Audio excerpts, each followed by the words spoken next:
Veľtlínske zelené, neskorý zber, Malokarpatská vinohradnícka oblasť, pôvod Hrozna, Dolné Orešany. Som veľmi rád, že môžem predstaviť toto víno a som veľmi rád, že Veľtlín zelený znova zaznamenáva veľký záujem u milovníkov vína. Možno preto pre jeho ľahkosť a sviežosť, pre jeho piteľnosť a pre jeho možno jednoduchosť, ale zároveň rafinovanosť.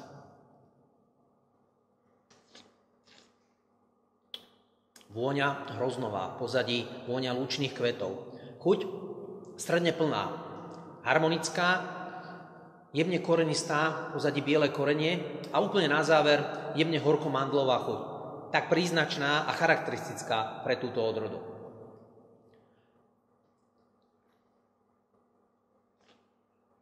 Víno je príjemné, elegantné, lahodné.